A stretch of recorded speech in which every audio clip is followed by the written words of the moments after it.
United forum of bank union ने हड़ताल का आगाज़ किया है। केंद्र सरकार की किन नीतियों के खिलाफ ये हड़ताल का आगाज़ किया गया है, क्या क्या मुद्दे हैं, हम बात करते हैं। रिंटू रजक जी हमारे साथ हैं।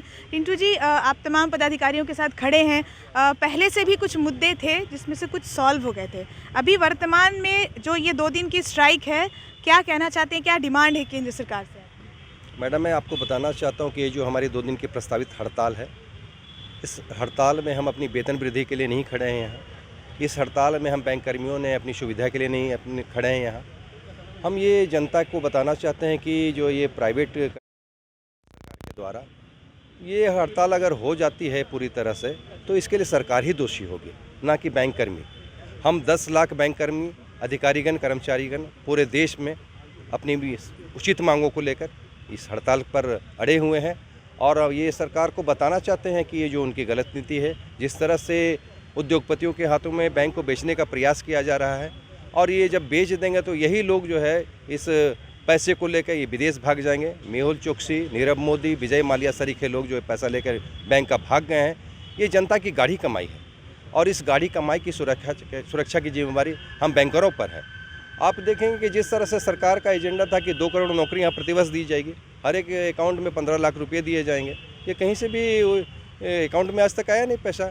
और जिस तरह से सरकार ने वायदा किया था कि हम बहुत सारी नौकरियों को लगातार देते रहेंगे, लेकिन मैं आपके माध्यम से कहना चाहता हूं कि हम जो ये लड़ाई लड़ रहे हैं ये हमारी जनता के लिए है। इसलिए है क्योंकि हम चाहते हैं कि हमारे यहाँ जो रिक्रूट्स है वो उस जगह पर उचित भर्ती हो।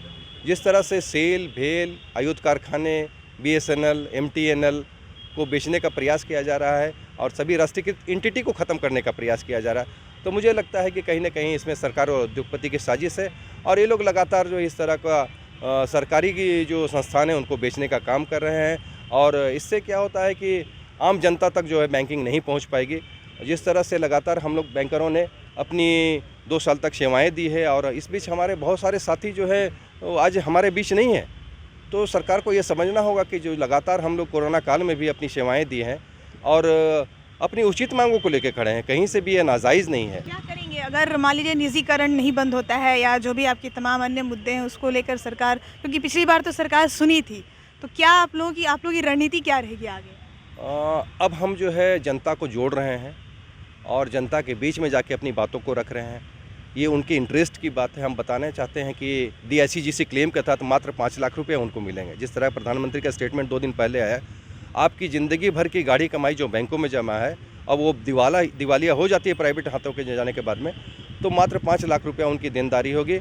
और ये सब साजिश के तहत हो रही है और अगर सरकार इस तरह की हठधर्मिता लगातार करती रह रही है तो इसके गंभीर परिणाम भी उन्हें भुगतने होंगे और हो सकता है कि आने वाले दिनों में हम लोग अनिश्चितकालीन हड़ताल पर भी जाने को बाध्य होंगे। हमारे साथ हमारे बहुत सारे संगठन, LIC संगठन के लोग हैं, CI2 के जनरल सेक्रेटरी है, पेंशन एसोसिएशन है और हमारा नव संगठन पूरी तरह हमारे साथ में।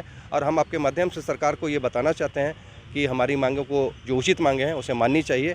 और जिस तरह से हमारा एक देश के रीढ़ के रूप में हम जो यहाँ खड़े हैं और उचित प्रहरी के रूप में जो यहाँ खड़े हुए हैं, हम हमेशा अपने कस्टमर को आगाह करते रहेंगे, जो हमारी जिम्मेदारी है।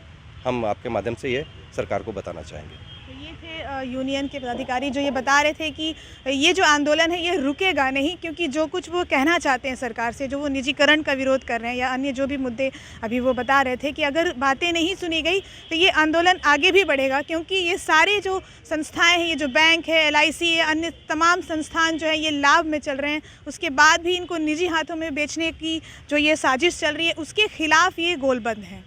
अन्य Amrita, the news post, Jamshedpur.